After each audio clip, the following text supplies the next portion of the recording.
नमस्कार मित्रांनो, मी प्राध्यापक गणेश वाकळे आणि आपलं स्वागत आहे या नवीन ब्लॉगवरती. आमचा PFA ग्रुप आहे, people for animals in SGNP. हे एक युनिट आहे आणि आपण आता एक निसर्ग भ्रमंती करणार आहोत. धमन पॉईंट म्हणून एक आहे, लायन टायगर सफारीच्या जंगलाच्या मागच्या बाजूला आहे हे. तर आमचा हा जो ग्रुप आहे हा आज भ्रमंती करणार आहोत. तर चला मग. मित्रांनो, जात असताना काही ठिकाणी जर काही भेटलं पाहण्यासारखं असलं, जैविक विविधता जी आपल्या नॅशनल पार्कची आहे ती खूप प्रचंड आहे. आणि इथे जसं की इथे हे बांबू तुम्हाला दिसत असेल, दोन्हीकडे बांबूचे पेट आहेत. तर याची वैशिष्ट्य अशी आहेत की आपल्या इथे जी स्पीशीज आहे बांबूची ही 40 इयर्स यांची लाईफ असते, लाईफ स्पॅन. वेअर ॲज तुम्ही जर पाहिलं जपानमध्ये किंवा चायनामध्ये तर तिथे 140-120 इयर्स एवढी लाईफ स्पॅन असते.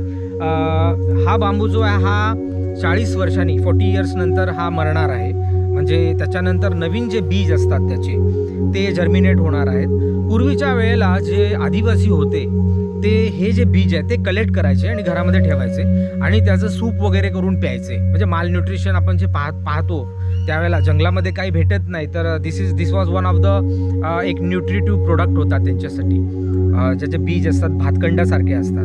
तर हा दोन्हीकडे बांबू दिसत आहेत आपल्याला. चला आपण जसे जसे पुढे जाऊ तसं जे काय भेटेल ते मी तुम्हाला माहिती देत जाईन. Please come.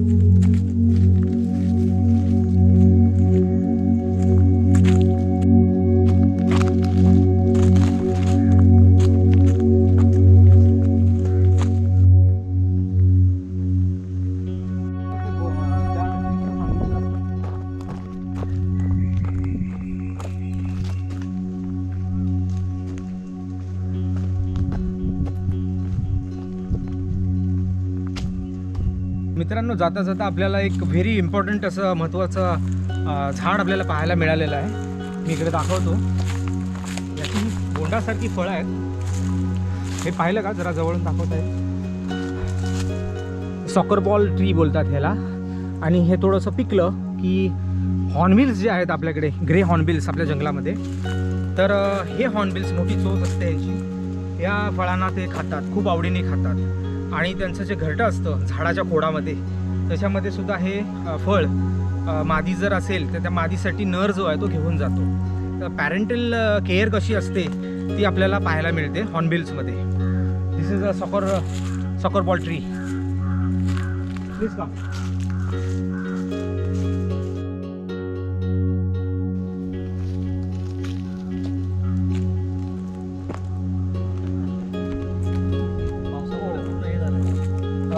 हे लेपर्डचं स्कॅट आहे, ज्याला आपण स्टूलसुद्धा म्हणतो.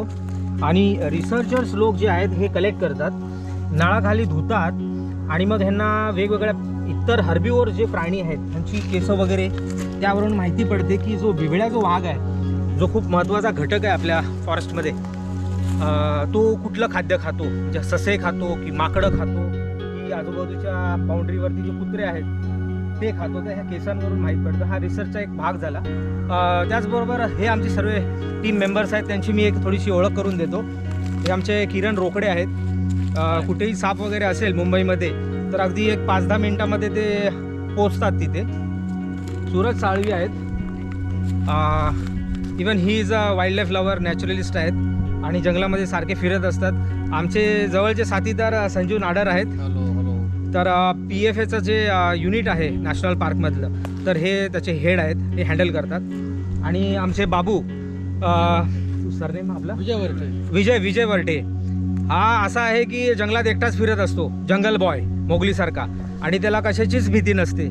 दररोज म्हटलं तरी त्याला बिबळ्याचा अगदी सामना करावा लागतो. आणि किनभाऊंना मला असं म्हणून वाटतं की बिबळ्यासुद्धा त्याला ओळखतात आता.